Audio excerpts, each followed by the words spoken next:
Nous ne sommes pas en train de vivre un combat dualiste. Est-ce que vous suivez bien quand je dis cela? Un combat dualiste entre un Dieu capable et un adversaire capable, et les deux sont à égalité. Pas du tout, hein. C'est Dieu qui reste créateur, c'est Dieu qui reste maître des circonstances. Et le Seigneur nous protège pour que Satan n'ait pas toute la liberté. Et si vous lisez Jude 6, vous verrez cela aussi. Je ne vais pas lire toutes les choses. Les démons sont libres aujourd'hui, les antichrists sont libres. Mais ils ne sont pas libres d'aller au-delà du plan de Dieu. Ils ne sont pas libres de faire n'importe quoi. Ils ne sont pas libres, terminez ma phrase, Job 1 et Job 2, ne sont pas libres d'aller dans la présence de Dieu. Ne sont pas libres d'aller dans la présence de Dieu. Si vous lisez Ésaïe 14, versets 12 à 15, je crois que vous avez une bonne description de la chute de Satan, la manière dans laquelle Satan est devenu l'adversaire, celui qui était beau, subtil. Juste entre parenthèses, quand il est dit que le serpent était rusé, le mot rusé ne traduit pas le texte vraiment, parce que le mot qui est dit là, c'est beau, extraordinaire. Et c'est parce qu'il était beau et extraordinaire qu'il était rusé. Je ne pense pas que Genèse 6, 2 à 4, peut-être qu'on devrait les lire, hein. Je ne vais pas prendre qu'une parce que ce n'est pas la traduction de l'Ancien Testament. On va lire peut-être dans Genèse 6, versets 2 à 4 de ce passage. Je ne pense pas que ça se réfère à la chute des démons.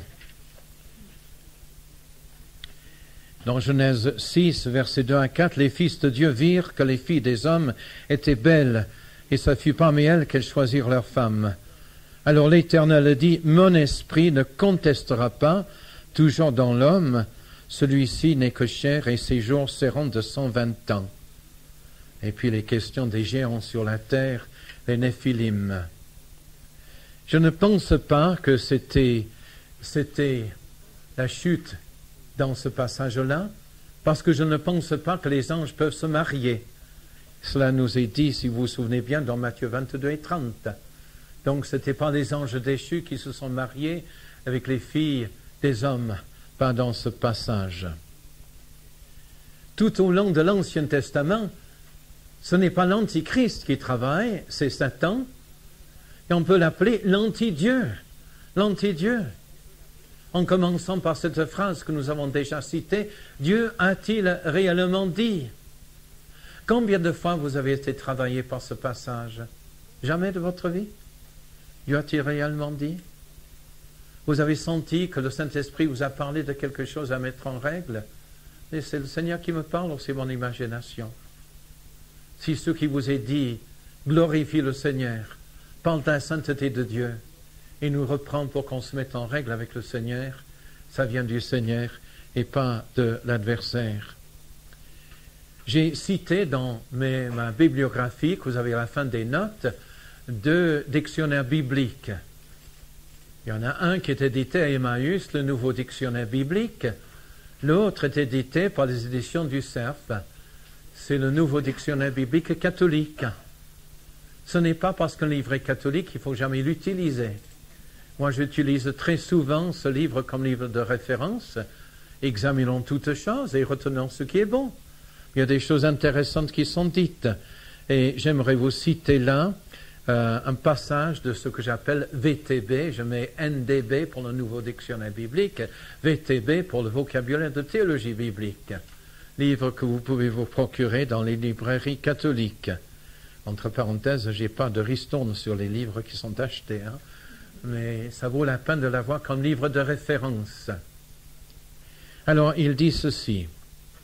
L'histoire comporte donc un affrontement continu, donc poursuivi entre Yahweh et les forces historiques, les puissances humaines. Et cela en attendant l'affrontement final où Gog, roi de Magog, sera défait à jamais. Intéressant qu'un livre catholique dise cela. L'affrontement final aura lieu à ce moment-là. Il y a un affrontement qui continue, qui va s'acharner, qui devient de plus en plus rude. Ne vous attendez pas que les choses deviennent plus faciles. Dans VTB encore, en citant Daniel 11 et 36, il dit, c'est l'impie qui prétend prendre la place de Dieu et qui s'implante ou qui s'installe dans le lieu saint, l'abomination de désolation. Pour moi, l'Antichrist, pour moi personnellement, l'Antichrist est l'une des deux bêtes que nous trouvons dans Apocalypse 13. Peut-être qu'il faudrait le lire et que nous ayons l'occasion, parce que tout le monde n'est pas de cet avis. Je n'ose pas vous dire que M. Tapernou arrive à une autre conclusion. Il a peut-être raison, moi j'ai peut-être tort. Mais avec moi, il y en a bien d'autres qui ont tort en même temps. Alors vous pouvez regarder pour vous-même. Apocalypse 13, puis je vis monter de la mer. Je vis monter de la mer. C'est quoi la mer? Vous pouvez me donner deux réponses, les deux sont justes. Dans la parole de Dieu, quand il est question de la mer, il est question de la mer Méditerranée. Mais quand il est question de la mer de manière typologique, il est question de quoi? Du monde turbulent, des peuples, du sein des peuples. Je vis monter de la mer une bête qui avait 10 cornes et 7 têtes. Nous n'allons pas faire un discours sur l'Union européenne là pour l'instant. Hein? Et sur ses cornes 10 diadèmes et sur ses têtes des noms de blasphème. La bête que je vis était semblable à un léopard. Ses bêtes étaient comme celles d'un ours, sa gueule comme la gueule d'un lion. Le dragon lui donna sa puissance, son trône et un grand pouvoir. Le dragon, c'est Satan. C'est Satan qui lui donne sa puissance. La bête n'est pas Satan. La première bête est ou l'Antichrist ou la deuxième l'est. Pour moi, c'est pas tellement important. L'un est l'Antichrist et l'autre est le faux prophète. Verset 11, puis je vais monter de la terre une autre bête. Verset 12, elle exerce tout le pouvoir de la première bête en sa présence. Elle fait que la terre et ses habitants se prosternent devant la première bête dont la blessure mortelle a été guérie. Je vous laisse méditer là-dessus. Ce qui est clair, c'est que l'adversaire sort de la turbulence. J'ai envie de prêcher pendant 2 minutes, vous m'autorisez? C'est notre Dieu tout cela. Tenez-vous tranquille et sachez que je suis Dieu. Quelle différence dans la manière d'agir du Seigneur, la manière d'agir de l'adversaire. Nous avons parlé tout à l'heure du chaos qui se trouve entre Genèse 1 et Genèse 3. Et qu'est-ce qui se passe pendant cette période-là? Le Saint-Esprit plane à la surface des eaux et tout rentre dans l'ordre. Bien-aimé, quand c'est le Seigneur qui est à l'œuvre, c'est la paix. C'est la paix. Et j'aimerais vous dire que Jésus-Christ est déjà victorieux. Et ce n'est pas parce que l'esprit de l'Antichrist est à l'œuvre que nous devons avoir peur. Comment est-ce qu'on dit avoir peur en Suisse? Avoir la trouille, c'est bien ça? Hein? Nous n'avons pas besoin. Nous n'avons pas besoin. Soyons convaincus du sérieux du combat. Et là, nous les chrétiens, on n'est pas assez sérieux, assez convaincus du sérieux du combat. Même une réunion d'évangélisation, c'est un combat. Un combat. Je me souviens du temps où nous étions dans le nord de la France. Il y avait assez peu de témoignages évangéliques à l'époque. Et je me souviens qu'un frère était très préoccupé. On avait monté une petite tente d'évangélisation. C'est l'époque, on utilisait les tentes d'évangélisation pour prêcher l'évangile. Et l'un d'entre nous prêchait devant 2 ou 3 personnes. Et l'autre frère faisait le tour de la tente en priant, Seigneur, accorde-nous la victoire. Et dans cette ville aujourd'hui, il y a une assemblée. Une assemblée. L'évangélisation, c'est un combat. Garder le témoignage, c'est un combat. Nos divisions et problèmes qu'on a vécus, c'est un combat. J'ai entendu parler d'assemblées qui font le jeûne en ne prenant pas la scène le dimanche. Je ne crois pas que le Seigneur demande cela. Je crois qu'il nous demande plutôt d'être davantage unis avec lui que de jeûner à la place de la scène. Mais nous devons avoir le temps de prier, de verser des larmes. Seigneur, nous sommes consternés par le témoignage. Si moi je suis heureux du privilège que vous me donnez un inconnu, un petit frère de passage, de visiter un peu vos assemblées, c'est que je vous aime dans le Seigneur et que j'ai envie que vous soyez bénis. J'ai envie que le témoignage soit victorieux de nouveau. Là, j'ai dépassé mes 2 minutes de prédication, Pierre. Mais la pensée, la vision des assemblées était tellement révolutionnaire que si on n'avait pas eu toutes ces histoires qu'on a eues, le monde aurait été révolutionné par les assemblées. Il y a eu quelque chose de fantastique qui serait fait. Arrêtons nos petites histoires. Pleurons à la place. Seigneur, nous voulons être un peuple uni pour toi. Mais Seigneur, s'il y a quelque chose dans ma vie, à moi, dans nos vies, dans l'assemblée, qui te préoccupe, parle-nous de ces choses, Seigneur. Nous voulons que tu sois glorifié et que l'adversaire n'ait pas de place. Alors ce que j'aimerais dire pour vous encourager, c'est qu'il est bon de savoir, il est bon de dire des choses qui sont bonnes de temps en temps, hein? Il est bon de savoir que l'Antichrist, les démons sont limités dans leur activité. Là, vous pouvez dire Amen. Hein? Il est bon de savoir qu'ils sont limités dans leur activité. Nous sommes appelés, selon Jacques 4, versets 6 et 7, de résister au diable. Alors, il y a différentes manières de résister. J'entends parler de gens qui disent « Satan, tu n'as pas de place ici ». Ils le disent avec tellement de légèreté que je pense que Satan ne les entend pas. Mais nous devons, en tant que chrétiens, résister au diable. Prendre position contre son activité. Moi, j'ai besoin dans ma vie à moi. Quelquefois, j'ai demandé aux frères de prier pour moi quand je vais au Bénin. D'une part, parce que j'ai eu le palu 2 fois là-bas. Une fois, je me suis presque cassé la jambe là-bas. Et puis, une autre raison, je vous la donne, telle que le diable voudrait m'avoir au Bénin. Souvent, j'ai dû loger dans un de ces petits hôtels. On arrive à ma chambre le soir, c'était courir devant la mitrailleuse des femmes de mauvaise vie qui étaient là alignées dans les couloirs. Et ne fermer pas la porte à clé.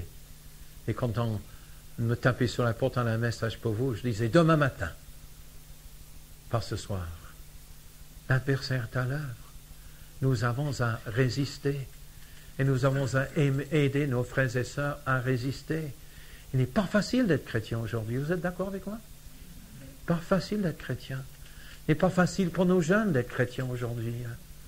Je me souviendrai toujours de mon ami André Diabol, de médecin cardiologue à Paris, qui avait des journées, pas de 35 heures, des semaines de 35 heures, mais des semaines remplies.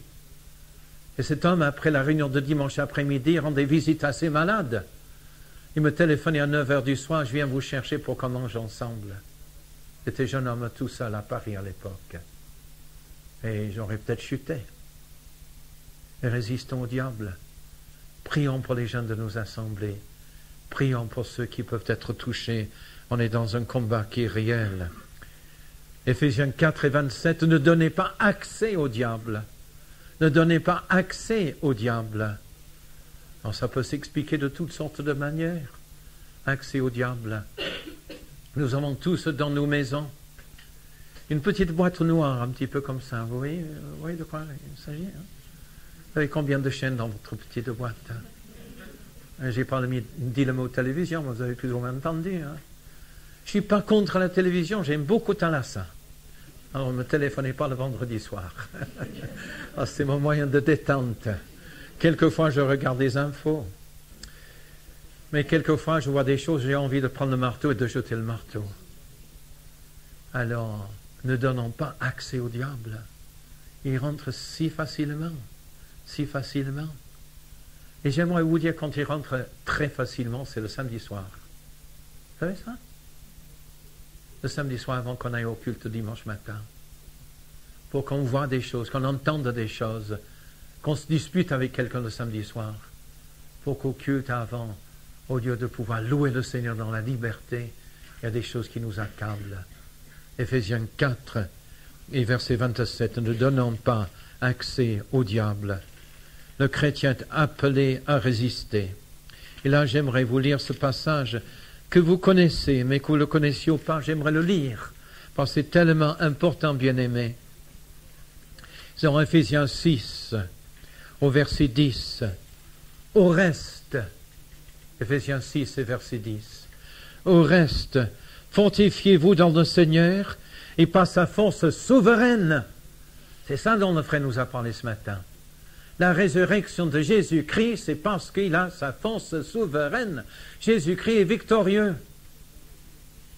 Revêtez-vous de toutes les armes de Dieu, afin de pouvoir tenir ferme contre les manœuvres du diable. Car nous n'avons pas à lutter contre la chair et le sang, mais contre les principautés, contre les pouvoirs, contre les dominateurs des ténèbres d'ici-bas, contre les esprits du mal dans les lieux célestes. Je ne peux pas expliquer tout cela. Et vous non plus. Je peux vous donner des suggestions. Et une de mes suggestions dans tout cela, c'est que où sont les gens, où est le peuple dans nos pays? Où est-ce qu'il est, le peuple dans nos pays? Une vérité de la parole, ce que je vais vous dire. Dans des villes. Dans les villes. Et les chrétiens évangéliques sont souvent absents de la ville. Surtout du centre-ville. Surtout de là où il y a la bagarre. Un frère m'a demandé tout à l'heure ce que je voulais dire en disant que Maurice Ray était à côté de moi sur la Dame à Amsterdam. C'est parce que ce frère voulait être engagé dans l'annonce de la bonne nouvelle, là où ça fait mal. Et nous avons à résister dans ces circonstances-là. C'est pourquoi, dit Paul, c'est une expression typique de Paul. Paul a plusieurs expressions qui lui sont copyright. Et une de ces expressions, c'est pourquoi, d'une chose que j'aimerais vous souligner, dit Paul, prenez toutes les armes de Dieu, afin de pouvoir résister dans le mauvais jour et tenir ferme après avoir tout surmonté. Je ne vous lis pas la suite, vous la connaissez, mais il est tellement important, que la parole de Dieu prenne la place chez nous. J'ai encore un souvenir de mes jours de jeune homme à Paris, quand un frère m'a amené dans sa voiture pour distribuer des Bibles Gédéon. Et ce frère m'a dit, tu connais ta Bible?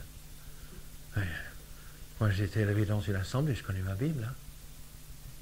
J'étais en communion dans une assemblée. Tu connais? Oui, je la connais bien. Puis il commençait à me poser des questions pour savoir si je connaissais ma Bible. Et à un moment donné, de la part du Seigneur, il m'a donné un verset. Et ce verset tellement approprié là, c'est le psaume 119. Je ne vais pas vous lire tout le psaume 119, n'ayez crainte. Hein. Psaume 119, 9 et 11.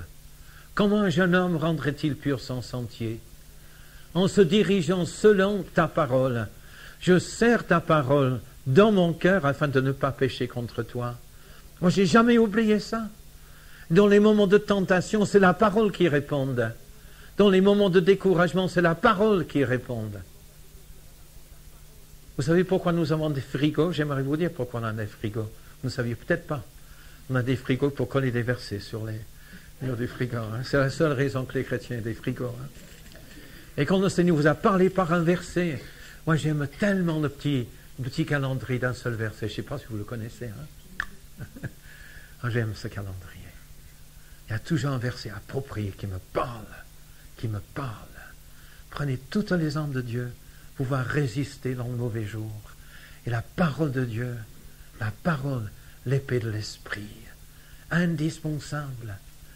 Et bien aimé, si vous êtes chrétien, enfant de Dieu, en communion et tout ce que vous voulez me raconter, et vous ne passez pas du temps régulièrement avec le Seigneur, vous allez tomber un jour.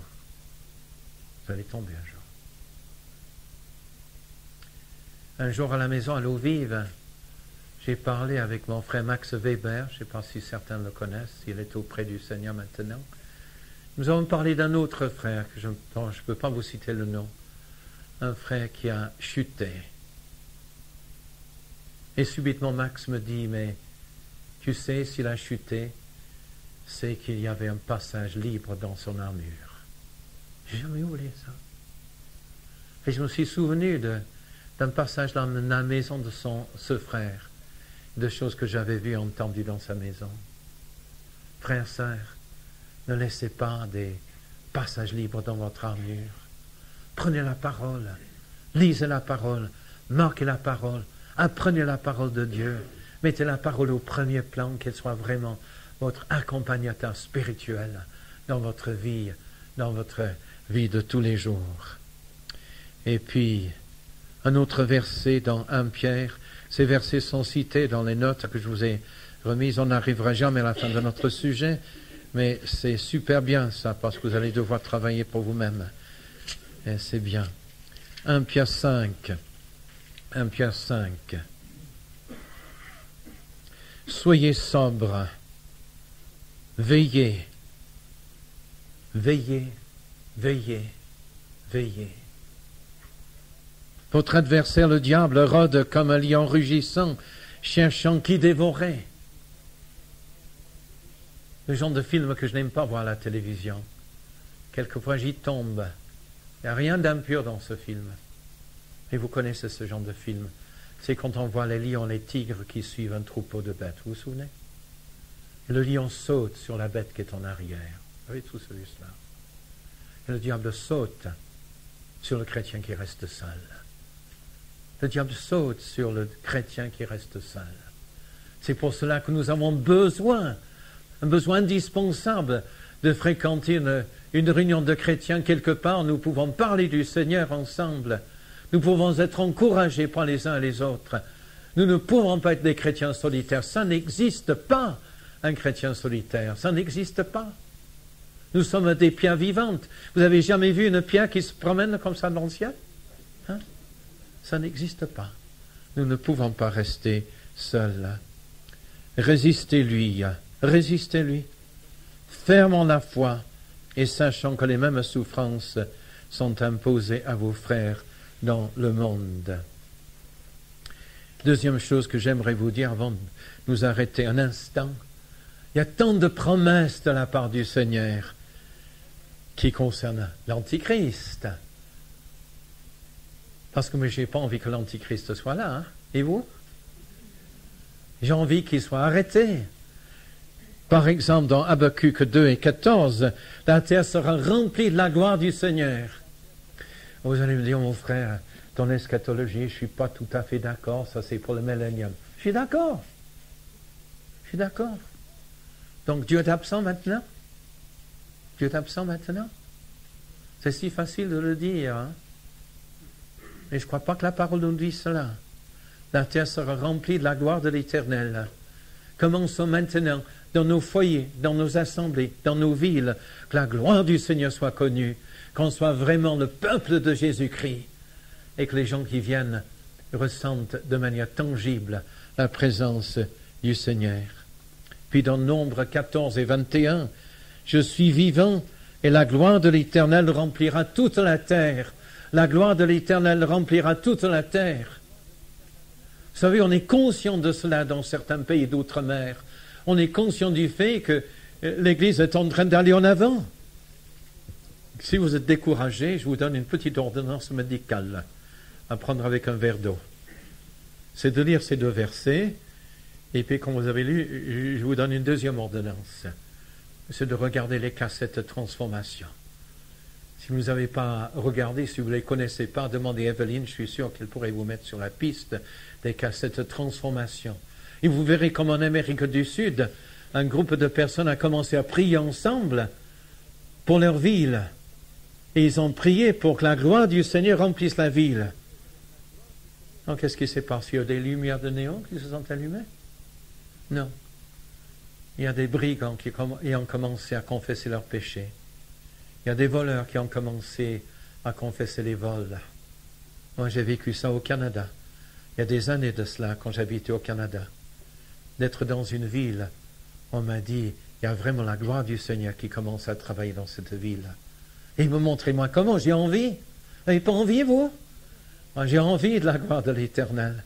J'ai envie de la présence du Seigneur. On m'a amené voir deux choses. Et avec ça, je termine. On m'a amené voir une église qui, paraît-il, était une église baptiste. C'était marqué Église évangélique baptiste. Et puis avec un coup de pinceau, ils ont enlevé le mot baptiste. Une autre église qui était Église évangélique XY, ils ont enlevé le XY. Voyez? Pour qu'on ne retienne qu'une chose, que c'était des églises chrétiennes évangéliques. que les choses qui nous séparent soient oubliées. Mais une deuxième chose, m'a dit, vous savez qu'il y a eu des problèmes avec les chauffeurs de taxi dans cette ville? Il dit, non, racontez-moi.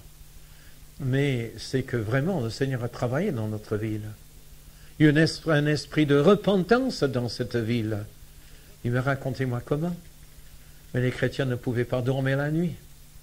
Des chrétiens qui ont été convaincus de péché, qu'ils avaient volé telle ou telle chose dans tel ou tel magasin, ou qu'ils devaient de l'argent ici et là.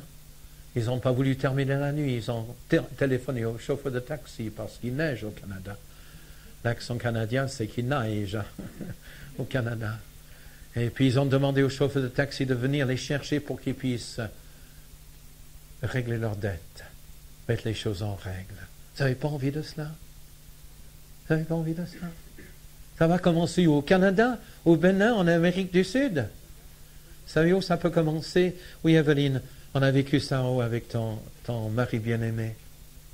Le Seigneur nous a parlé. Si je vous en ai parlé, c'est que je crois que de telles choses pourraient commencer cette semaine. Des choses à mettre en règle. Des choses qui empêchent la gloire de l'Éternel d'être connue dans toute la terre. Des choses que nous avons besoin de mettre en place, de changer dans notre assemblée, dans ma vie de mari, de père. Si je pars demain matin, c'est parce qu'Hélène, excusez-moi, un peu ras-le-bol de ne pas avoir un mari.